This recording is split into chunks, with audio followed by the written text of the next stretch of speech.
Magandang umaga sa ating lahat, saan mang panig ng buong mundo, mga nakikinig ngayon at mga nanonood.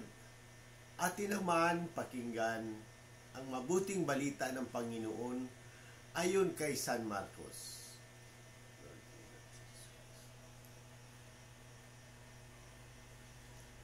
Noong panahong iyon, tinawag ni Jesus ang 12 at sinugong dala-dalawa.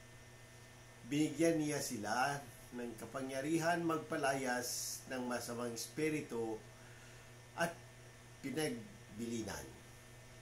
Sa inyong paglalakbay, huwag kayong magdala ng anumang maliban sa tungkod, ni pagkain, balutan, salapi sa iyong lukbutan o bihisan. Ay huwag kayong magdala, ngunit magsuot kayo ng panyapa. Sinabi rin niya sa kanila, at sa limbang tanang iyong tuluyan, manatili kayo roon hanggang sa pag-alis ninyo sa bayang iyon. Kung ayaw kayong tanggapin o pakinggan sa isang dako, umalis kayo roon at ipagpag niyo ang alikbok ng iyong mga paa. Bilang babala sa mga taga roon, kaya't humayo ang 12 at nangaral sa mga tao na pagsisihan nila at talikdan ang kanilang mga kasalanan. Pinalayas nila ang maraming demonyo sa mga inaalihan nito. Pinahira nila ng langis at pinagaling ang maraming may sakit. Ang mabuting balita ng Panginoon. Pagnilayan natin bilang Romano Katoliko, sa Ebanghilyong ito, ipinapakita ni Jesus ang mahalagang misyon ng kanyang mga alagad. Tinawag niya ang 12 at sinugo sila ng dala-dalawa.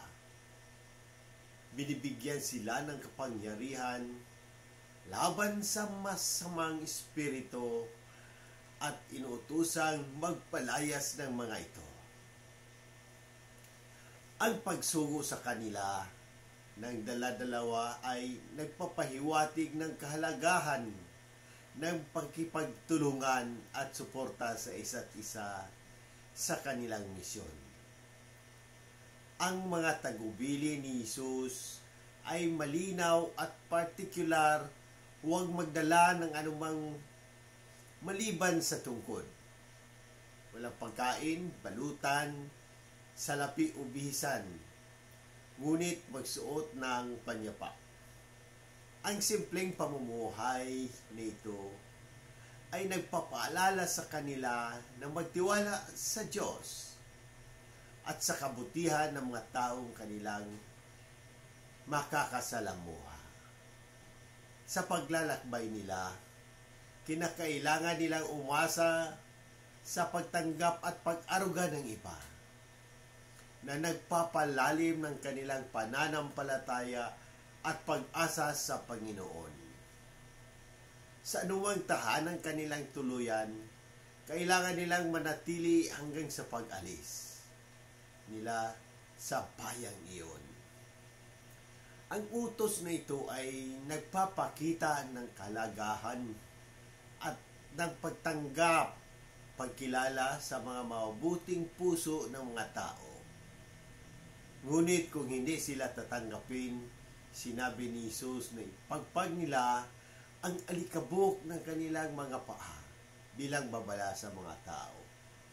Ito ay tanda ng pag-alis ng kanilang responsibilidad sa hindi pagtanggap ng mensahe ng Diyos. Ang 12 ay humayo at nangaral sa mga tao na magsisi at talikdan ang kanilang mga kasalanan.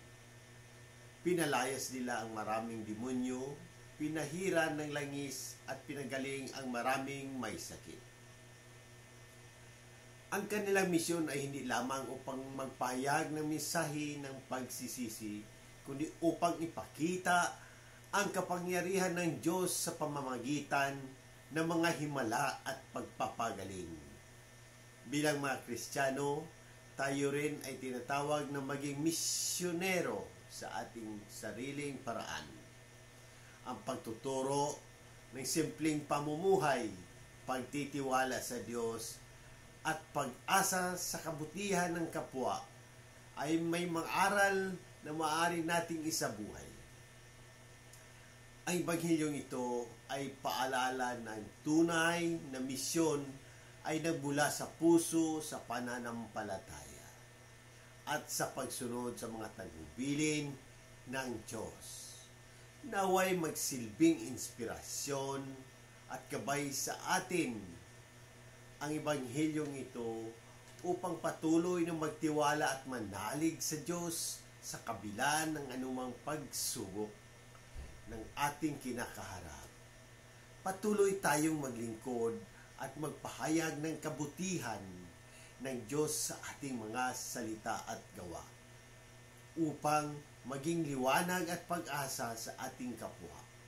Sa muli, hinihinikayat ko ang lahat, Katoliko man o hindi, na magtanong o pagnilayan ang mensahe ng Ebanghilyong ito. Kung may mga katanungan kayo tungkol sa pananampalataya, ang ating simbahan o sa anumang aspeto ng ating buhay, bukas ang aking puso na sagutin ang mga ito.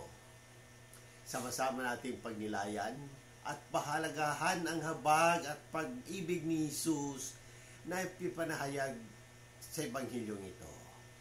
Sa pamamagitan ng ating mga gawain at salita, naway maging daluyan tayo ng habag at pagmamahal ng Diyos sa lahat ng tao. Amen.